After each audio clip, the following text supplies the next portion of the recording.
far in the distance the drums of the Covenanting force. These Royalist musketeers should have actually just gone out and looked and then reported back, but they got caught by the Covenanting musketeers who fired upon them. And that has brought the main Covenanting force. Now this may look like very small numbers, but this kind of engagement with such small numbers happened all the way throughout the war. Sometimes it was as little as 25, 35, 50 men. Others, several thousand will be involved, and everything in between. Now fortunately for them, the Royalist horse discovered the Covenanting cavalry and is chasing them on the far side of Lanark, so they're not going to be involved in this. But rumour has it that both sides have artillery, and indeed you can see the Covenanters bringing on one of their guns right now, followed by a second one.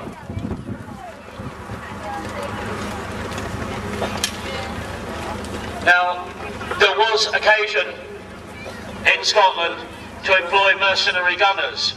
This was done on a more or less regular basis to considerably outnumber the forces of the Covenanters. But despite that, the Covenanting commander seems supremely confident of his ability to win against such odds. Both he and his counterpart, who is the gentleman you can see with the yellow buff coat on. The buff coat, of course, is a coat made of thick leather. It can protect against musket shot and against sword cut. And you'll notice that these are gentlemen. They dress in their finery. They have to show that they are gentlemen. Watch yourself, ladies and gentlemen. Things seem to be flying around a bit, so do take care. Thank you very much. The musketeers start their firing. What they are trying to do is hit the opposing pikemen. And there goes the gun. Oh, I should have mentioned, ladies and gentlemen, there may be some loud noises during this display. The musketeers will continue to fire, trying to pick off the pikemen. They're the big threat to them. The enemy musketeers will be doing exactly the same thing. The second gun fires. This is a gun commanded by what looks like a Polish mercenary captain. And you can hear both sides starting to chant, shouting their war cries. The musketeers firing by introduction, each rank moving forward, firing, moving to the back to reload.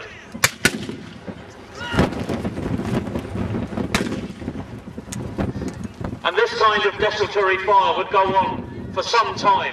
The commanders both trying to see what would be the most opportune moment for them to make their attack. The Royalist commander is pondering whether he should go forward, because given his numbers, he may be able to obtain a swift and easy victory. But he also knows that he's up against the force of Covenanters who have seen combat.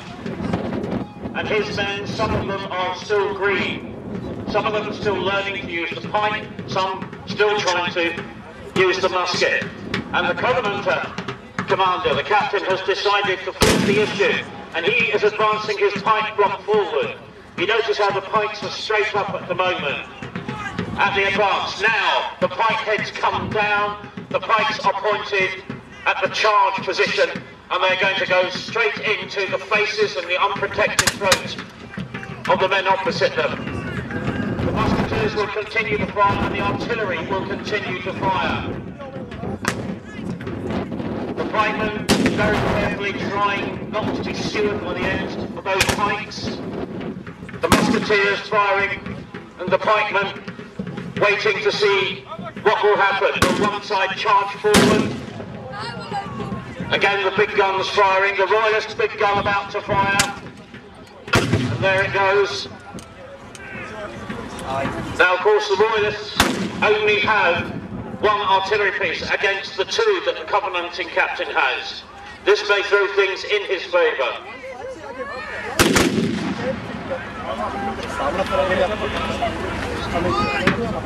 And you can imagine the sound, the smoke and the smell of this battle, but magnify that about 1,000 times and you'll have some idea of what it was like during a major engagement such as Edge Hill or Marston Moor during the Civil War. And you can see that thick smoke as it comes through, the smell of gunpowder on it. That smoke would obscure everything on some battlefields if there wasn't a wind to drive it away. And it would mean that the men had to rely upon the drummers. The drummers will be giving them their orders, and the colours will help them find their way. And you can see the Covenanting colours there, with their religious motif on the other side. And the Royalists have also got one of their colours with them. Once again, the pikes come down and they're going to advance towards each other. All the time, the musketeers keeping up a tremendous fire. Now you might be wondering why it is that nobody's actually been hit yet. One of the main reasons is that the muskets used during this period were notoriously inaccurate. You had to fire them in huge blocks in order to do any serious damage.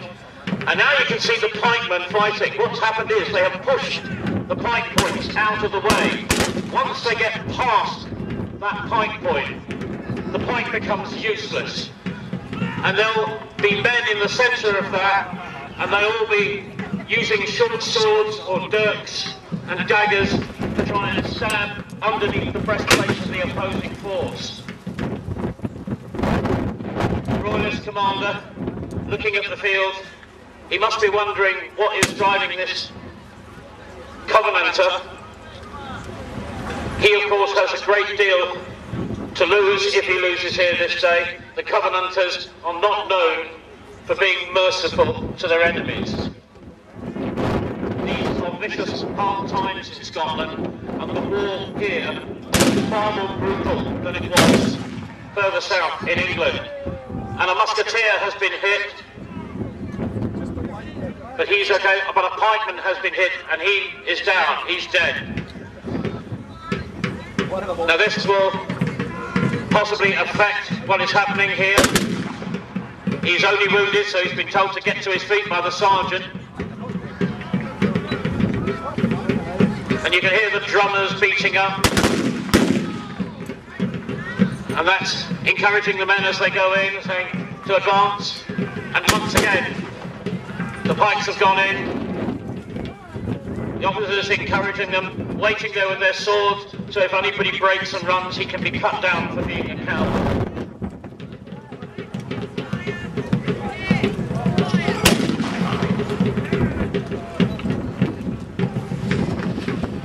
And the Covenanting commander is definitely having the best of this engagement so far. His full force are able to hold a larger force. All he needs now is to break the will of the men opposite him, and he will have succeeded. But that's still in debate as to whether he can do that or not. These seasoned professional soldiers who saw much combat fighting for such people as Gustavus Adolphus, the King of Sweden, the kings of Poland,